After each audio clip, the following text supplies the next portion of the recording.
교재 63쪽입니다. 바울은 2차 선교 여행지였던 에베소에서 3차 선교 여행 대부분을 보내게 됩니다. 바울은 에베소에서 세례 요한의 세례만 아는 자들에게 주 예수의 이름으로 세례를 줍니다. 그러자 세례를 받은 사람들은 성령이 임재하여 각종 은사를 받게 됩니다. 또한 바울은 주술이 성행했던 에베소에서 이적을 통해 악귀를 축출하고 예수 그리스도를 증거합니다. 그러나 아데미 신상 모형을 팔아 이익을 취하던 데메드리오가 바울의 복음 전파로 인해 손해를 입게 되자 바울과 함께하던 가이오와 아리스다고를 붙잡아 연극장으로 가서 사람들을 선동하여 소란을 일으킵니다. 서기장이 모인 무리들을 잘 설득하여 소란을 진정시켰고 바울 일행은 에베소를 떠나 마게도냐로 향하게 됩니다. 아멘. 오늘 말씀은 특별히 이제 요한의 세례와 성령 세례에 대하여 말씀을 함께 나누어 보고자 합니다. 오늘 본문 말씀에는 바울이 에베소 도시로 오게 되지요. 그리고 이곳에서 어떤 제자들을 바울이 만나는데 바울이 보기에 그들은 뭔가 믿음이 있는 것 같은데 성령의 사람들처럼 보이지는 않았습니다. 그래서 바울은 믿을 때 성령을 너희가 받았느냐라고 묻습니다. 이러한 바울의 질문에 그들은 성령님께서 계심을 들어본 적도 없다고 대답합니다. 그렇다면 무슨 세례를 받았느냐라고 바울은 재차 물었고 그들은 요한의 세례를 받았다라고 대답했습니다. 자, 요한의 세례는 한마디로 회개의 세례입니다. 그리고 회개는 돌이키는 것이지요. 즉 회개의 세례는 자신의 죄와 불의에 대해서 뼈저리게 후회하며 예수님께로 돌아서는 삶을 살겠다는 신앙의 결단입니다. 그런데 세례 요한은 예수님의 십자가와 부활 그리고 승천, 성령 강림의 사건을 알지 못하였기에 요한의 세례에는 예수님의 십자가와 부활에 대한 내용 그리고 성령님의 임재의 내용이 빠져 있습니다. 즉 요한의 세례는 복음의 일부일 뿐 온전한 복음은 아니었습니다. 그렇기에 바울은 요한의 세례밖에 알지 못하는 어떤 제자들에게 예수님을 전하여 주었고 그들은 예수님을 믿어 예수님의 이름으로 세례를 받았습니다. 자, 그러면 예수님의 이름으로 세례를 받았다라는 것, 로마서 6장에서 바울은 이렇게 말씀하고 있는데요. 예수님의 십자가 죽음과 연합하여 옛사람이 죽게 되는 것, 또한 예수님의 부활과 내가 연합하여 새 사람으로 거듭나는 새 생명의 역사라고 바울은 선포하였습니다. 요한의 세례는 새 사람이 되겠다라는 인간적인 신앙의 결단이지만 예수님의 세례는 예수님을 나의 구원자로 믿게 된 나는 새 사람이 되었다라는 것입니다. 즉 새 사람이 되겠다라는 것이 아니라 이미 나는 새 사람이 되었다라는 것이지요. 이것이 요한의 세례와 예수님의 세례의 큰 차이점입니다. 이런 믿음을 얻게 된 제자들에게 성령님이 임하십니다. 그리고 성령님이 임하시는 증거로 방언과 예언의 은사가 나타났습니다. 방언과 예언은 이들에게 성령님께서 임하셨다라는 증거가 되었습니다. 그렇다면 이렇게 한번 생각해 보겠습니다. 만약 방언과 예언의 은사가 나타나지 않는 사람이라면 성령을 받지 못한 사람일까요? 오늘은 이 부분에 대하여 집중해서 한번 살펴보고자 하는데요. 먼저 성령 세례와 성령의 나타나심을 우리는 구분할 필요가 있습니다. 초대교회에서는 하나님께서 외적인 은사들을 많이 드러내시고 나타내셨습니다. 예수님으로 인하여 새 시대가 열렸다는 것을 세상에 알리기 위해 방언과 예언, 신유 등 외적인 은사를 통해 성령의 임재를 나타냈습니다. 그리고 오늘날에도 선교지에 가면 그 선교지 초창기 때에는 이러한 은사들이 많이 나타납니다. 그리고 지금 많은 현재 교회에서도 이러한 은사들을 받았지만 자신을 과시하지 않고 개인의 덕을, 교회의 덕을 소리 없이 세워 나가시는 분들이 계시기도 합니다. 그러면 이러한 분들만, 오늘 제가 질문을 드리고 싶은 것은 이러한 분들, 은사를 받은 분들만 성령을 받은 성령의 사람들이겠습니까? 다시 질문하면 방언이나 예언을 받지 못하거나 어떤 극적인 경험을 하지 못한 사람은 성령을 받지 못한 사람일까요? 그것이 결코 아니다라는 것이지요. 성령님은 어떤 은사에 국한되는 분이 아닙니다. 그리고 성령님은 에너지나 힘이나 어떤 파워 같은 개념이 아니다라는 것이죠. 성령님은 무엇보다 하나님이시다라는 것입니다. 하나님이신 성령님은 지금이라도 필요하시면 자신을 드러내시고 자신을 나타내십니다. 방언을 통해, 예언을 통해, 치유와 기적을 통해 자신을 나타내십니다. 그러나 이것은 성령님이 하시는 본질적인 일이 아닌 부수적인 일이라는 것이지요. 그럼 성령님께서 하시는 본질적인 일이 무엇인지 그 두 가지만을 오늘 살펴보고자 합니다. 여러 가지가 있지만 오늘은 두 가지만 살펴보도록 하겠습니다. 먼저 성령님은 예수님을 나의 구원자요 주님이라 고백하게 하십니다.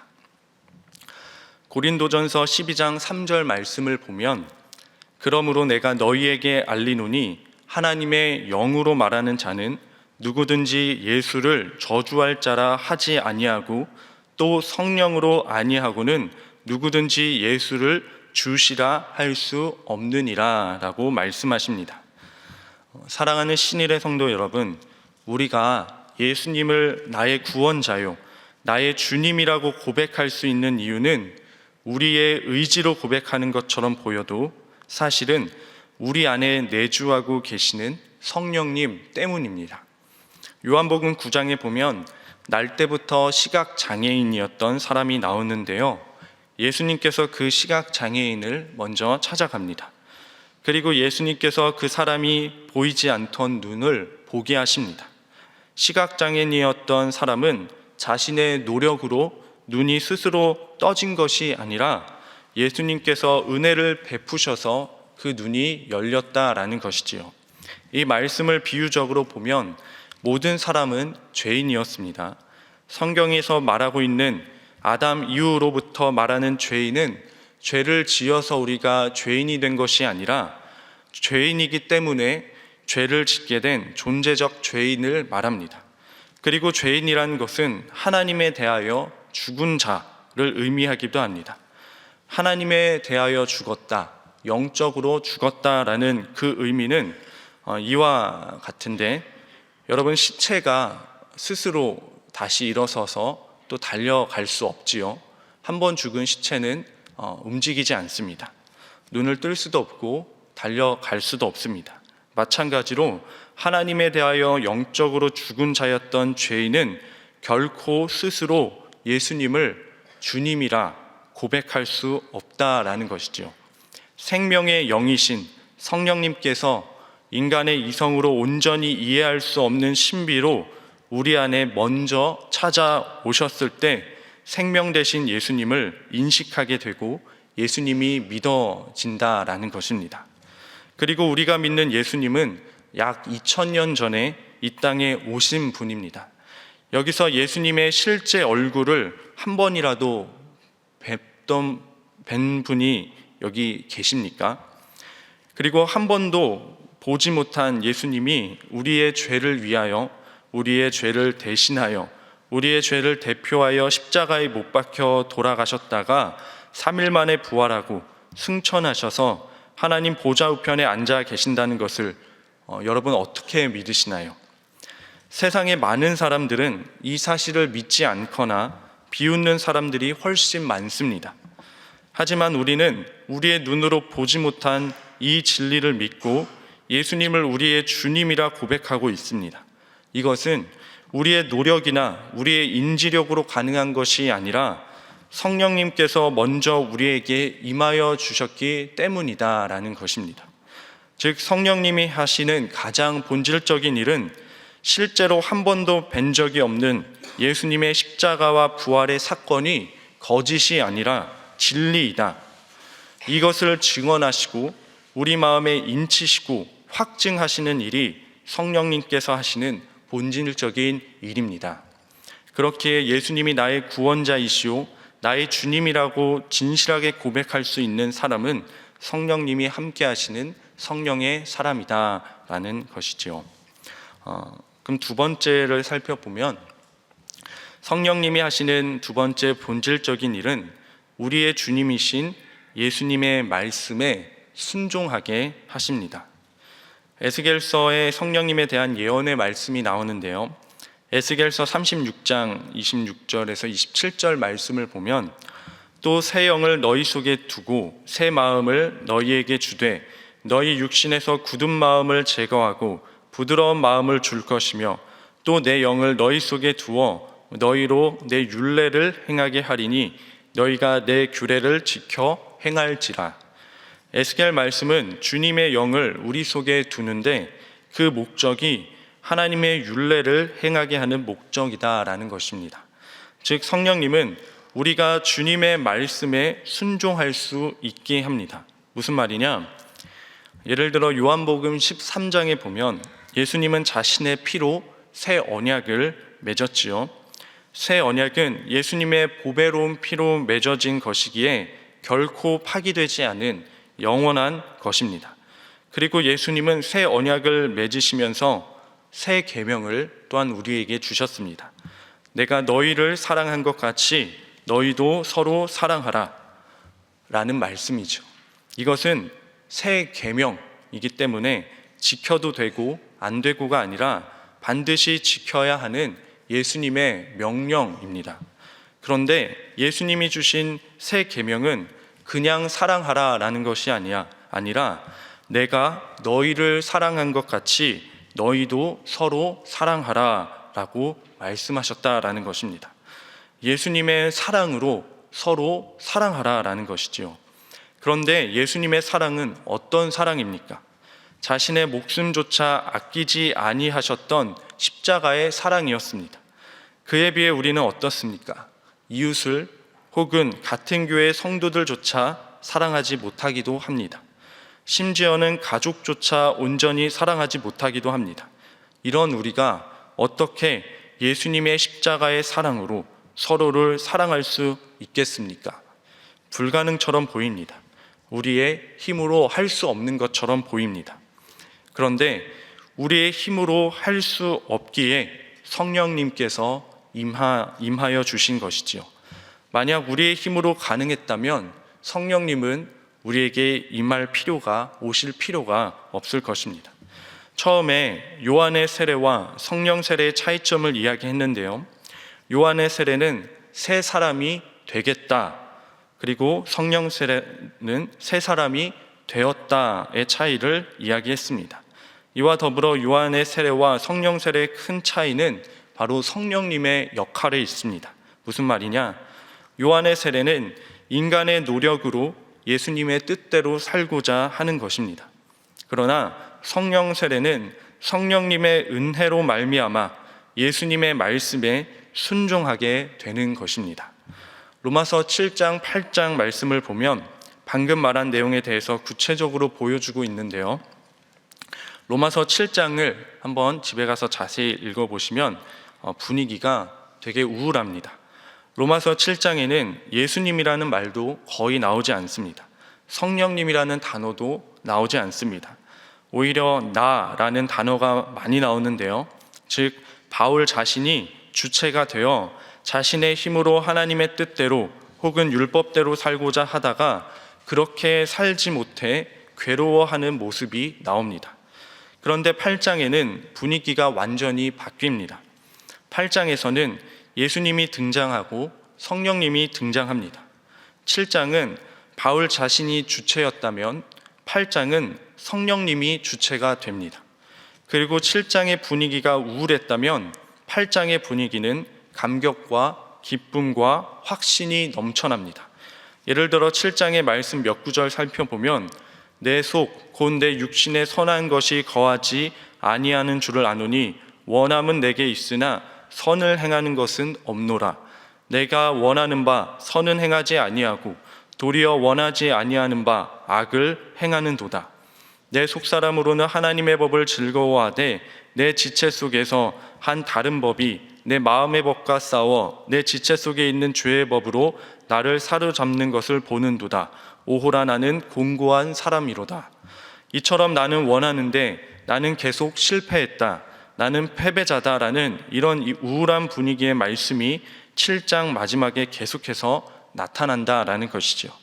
그러나 로마서 8장에 넘어가면 분위기가 완전히 달라지게 됩니다. 로마서 8장 몇 구절 말씀을 또한 살펴보면 먼저 1절에 그러므로 이제 그리스도 예수 안에 있는 자에게는 결코 정죄함이 없나니 죄로 인해 고통스러워하는 자들에게 안심해라. 예수 안에 있는 자는 결코 정죄함이 없다라고 말씀하십니다. 그리고 이어서 3절에 이런 말씀이 나오는데요. 육신으로 말미암아 연약하여 할 수 없는 그것을 하나님은 하시나니. 또 다른 말씀을 보면 이 모든 일에 우리를 사랑하시는 이로 말미암아 우리가 넉넉히 이기느니라 라고 이런 확신과 감격적인 말씀이 계속해서 나옵니다. 바로 이것입니다. 구원이 오직 사람의 힘이 아닌 주님의 은혜로 주어지는 것처럼 예수님의 말씀에 순종하게 되는 건 역시 사람의 힘이 아닌 근본적으로 성령님의 은혜가 필요한 일이다라는 것이지요. 내가 너희를 사랑하는 것 같이 너희도 서로 사랑하라. 우리의 힘으로는 이 예수님의 새 계명을 지키는 것이 불가능처럼 보입니다. 그러나 우리가 연약하다는 것을 인정하고 오직 예수만이 희망이라는 것을 깨달아 주님만을 의지할 때 없는 일을 있는 이로 부르시느니 불가능을 가능하게 하시는 전능한 하나님이신 성령님은 우리의 연약함으로 할 수 없는 것을 가능하게 하시는 기적을 베푸십니다. 하나님의 말씀에 순종하게 하는 것, 이것이 성령님이 하시는 본질적인 일 중에 하나입니다. 그렇다면 마지막으로 성령님의 본질적인 일이 우리의 삶에 나타나기 위해서는 우리에게 무엇이 가장 필요할까요? 믿음입니다. 갈라디아서 3장 2절 말씀에 너희가 성령을 받은 것이 율법의 행위로냐 듣고 믿음으로냐 라고 말씀하십니다. 즉 성령님이 우리를 통해 일하시게 되는 것은 무엇보다 믿음이 필요합니다. 그리고 믿음은 들음에서 나며 들음은 그리스도의 말씀으로 말미암았느니라 라고 하지요. 그러므로 겸손함으로 말씀을 무엇보다 가까이 하십시오. 주님의 말씀이 아니면 내가 살아갈 수 없다. 주님의 말씀이 정말 나에게 나의 삶에 필요하다라는 그 가난하고 겸손한 마음으로 말씀을 가까이 하십시오. 그러면 주님께서 성령님만을 의지하는 믿음을 심어주며 그 가운데 우리와 동행하시며 우리를 통해 일하시는 성령님의 은혜를 보게 될 줄 믿습니다. 아멘. 이 시간 함께 기도하겠습니다. 먼저 우리가 진정으로 주님은 우리의 구원자이시오 우리의 주님 되신이라는 그 구원의 감격과 기쁨, 감사함이 회복되길 위하여 기도해 주시길 바랍니다. 그리고 무엇보다 하나님의 말씀에 순종할 수 있는 성령님의 은혜와 성령의 충만함이 우리에게 부어질 수 있도록 기도해 주시기를 바랍니다. 그리고 신일교회와 또 위임 목사님을 위하여 그리고 각자 나온 기도 제목을 가지고 시간 함께 기도하겠습니다. 주여 믿습니다. 주여 믿습니다. 주여 믿습니다.